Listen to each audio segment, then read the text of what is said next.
Here are the 5 signs to know if you are in the gray. Maybe you're like a lot of leaders. You're successful and you are leading, but lately there's something that feels a little off. Perhaps you're not in a full-blown crisis, but you also know that life isn't supposed to feel this way. You might be in a gray area, my friend. And can I tell you, it's sneakier and more dangerous than you may realize.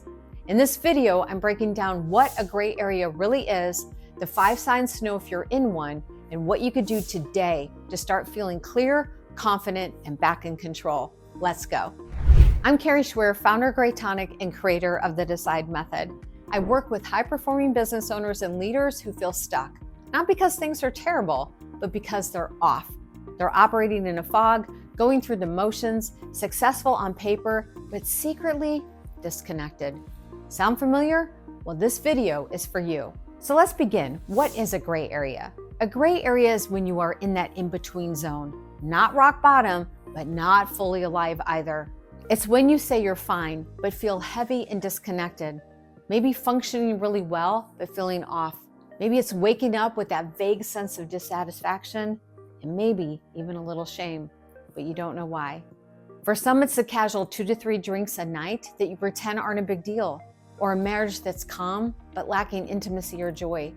Maybe it's a career that pays really, really well, but you feel handcuffed and it no longer feels purposeful. Maybe it's a body that you've been avoiding, taking care of. You haven't fallen apart, but you're slowly stopped showing up for yourself too. And that's what makes it so dangerous. It's sneaky, it's slow, and it steals your potential in silence. Number 1, you underestimate your habits. You're not drinking a bottle of wine a night, but it is every night. You say things like, I deserve it. It's just how I unwind. But you never track it. You don't want to track it. So you brush it off. But deep down, it's bothering you. Maybe it's the same with food or screen time and your phone use. Maybe it's even work. It's not about one bad behavior. It's about patterns that you've stopped questioning.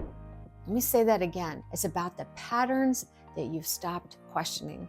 Number 2, you feel a low-grade dissatisfaction. You're not in a full-blown depression. You're still productive, yes. You show up with joy, and passion, and fun.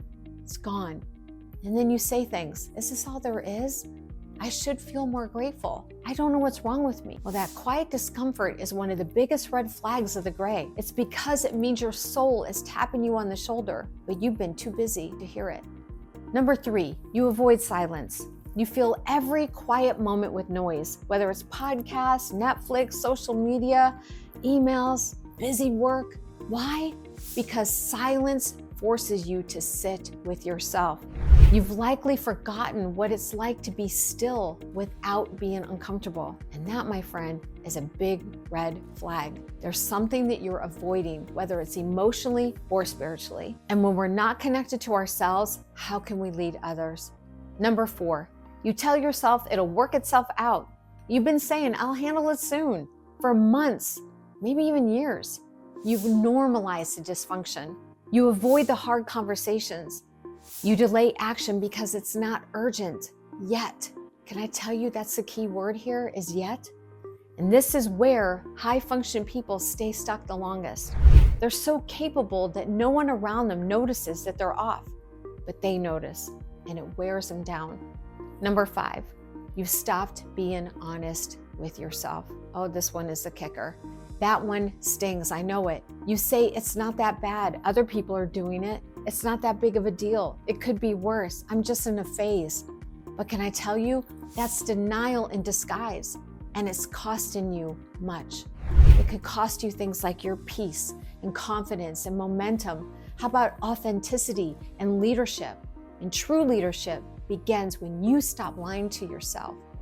Okay, now that you know what the signs are and you know what the gray areas are costing you, let's talk about what you can do instead. Step number 1, name the gray. I want you to write it down. When you write it down, you bring light to it. What are you tolerating? The act of naming it disrupts the autopilot. Let me give you an example. I'm drinking more than I want to admit, or I don't feel connected in my marriage. I'm successful, but I feel stuck and I don't want anybody to know. That's the truth. Own it. Step number 2, Count the cost every gray area. It has a price, and it's usually hidden in how you feel. So you can begin by asking yourself, what's this gray area costing me in my energy? What's it costing in my health, in my faith, in my relationships, in my work? You can't afford to keep paying for your numbness. You gotta be honest here. Step number 3, decide to lead again. This doesn't mean blowing up your life.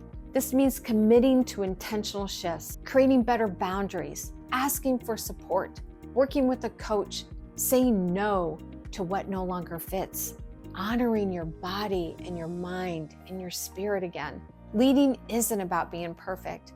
It's about choosing truth over comfort. You don't need to crash and burn to wake up. This is a choice. And if you care enough about making a different choice, you can get out of the gray areas.